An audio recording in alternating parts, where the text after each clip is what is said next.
Hello viewers, আমি সুকুমার চন্দ্র creative মিশনের ভিডিওটিতে আপনাদের স্বাগতম জানাচ্ছি। আমরা আজকে page border, Microsoft border page border নিয়ে আলোচনা করব।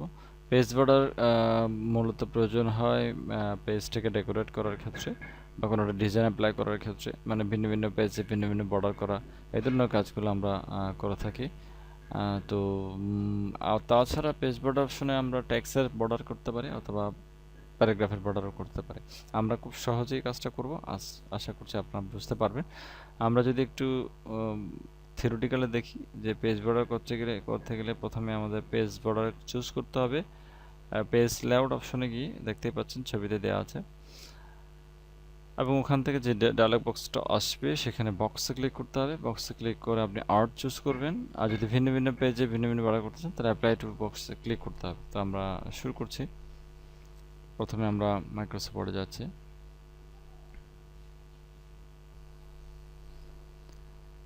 তাহলে এই ওয়ার্ডের পেজ লেআউট রিবনে ক্লিক করে পেজ বর্ডার এখানে পাবেন। আপনারা পেজ বর্ডারে ক্লিক করবেন।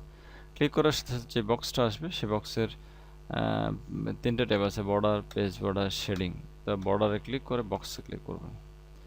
বক্সে ক্লিক করার সাথে সাথে অ্যাপ্লাই টু, এখানে আর্ট বোর্ডে গিয়ে এখানে যেখানে একটা আর্ট চুজ করবেন। আর যদি আর্ট দিতে না চান তাহলে স্টাইল, এখানে আমার শিটে দেওয়া আছে, এই স্টাইল চুজ করবেন। স্টাইলের আবার কালারও দেওয়া আছে, কোন কালারটা অ্যাপ্লাই করবেন, দেন ওকে দিতে পারেন। এই ধরনের একটা বর্ডার আসবে। আমি আবার পেজ বর্ডারে গেলাম, গিয়ে আর্ট দিচ্ছি। এবার আমি মনে করলাম যে আমি আর্ট দেব, তাহলে আর্ট দিতে পারেন। আর অ্যাপ্লাই টুতে গিয়ে যদি ভিন্ন ভিন্ন পেজে ভিন্ন ভিন্ন বর্ডার করতে চাই তাহলে এটা this section first page only choose করতে হবে, দেন ওকে বাটনে ক্লিক করতে হবে। এই বাটনে ক্লিক করার পরে আমরা চলে যাব পেজ লেআউটের ব্রেক্স অপশনে। ব্রেক্স অপশনে ক্লিক করবে কেন? কারণ ভিন্ন ভিন্ন পেজে ভিন্ন ভিন্ন বর্ডার করব, তো তখন আমাদের পেজগুলোকে আলাদা করতে হবে। এখানে দেখে বোঝা যাচ্ছে যে একটা রেড কালারের আর্টিকেল দেখা যাচ্ছে, প্যারাগ্রাফ, আর উপরে পেজে দেখা যাচ্ছে ব্ল্যাক কালার। তাহলে ভিন্ন ভিন্ন পেজে ভিন্ন ভিন্ন কাজ করার জন্য নেক্সট পেজ। এখন দেখা যাচ্ছে পরের পেজ যেটা চুজ করলাম বা ক্লিক করে নেক্সট পেজ দিয়ে নিয়ে আসলাম, সেটা তো একই বর্ডার আসছে। তো বর্ডার ভিন্ন করার জন্য আপনাকে অবশ্যই পেজ বর্ডারে গিয়ে বর্ডারটা ভিন্ন করতে হবে। আমি আরেকটা বর্ডার চুজ করলাম, যে এখন ভিন্ন হয়ে গেল। অর্থাৎ আমরা যখন ব্রেক্সে গিয়ে নেক্সট পেজ দিচ্ছি, সাথে সাথে পরের পেজটা এই পেজ থেকে আলাদা হয়ে গেছে।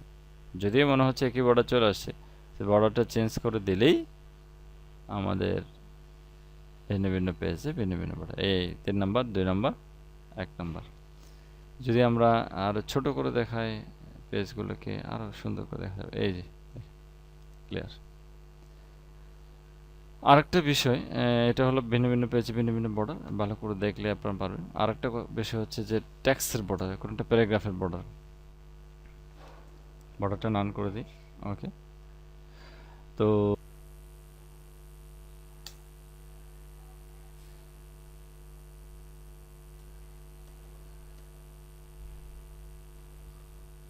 আমি সিলেক্ট করলাম।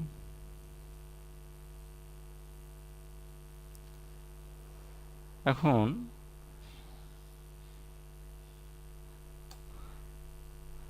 এই প্যারাগ্রাফে যদি আমি একটা বর্ডার দিতে চাই তাহলে আপনি বেস বর্ডারে যাবেন, দেন এই বর্ডারসে ক্লিক করে এখান থেকে একটা বক্স চুজ করে একটা কালার, একটা ডিজাইন দিয়ে বা সিম্পল ডিজাইন দিয়েও করতে পারেন, কালার দিতে পারেন, যাই হোক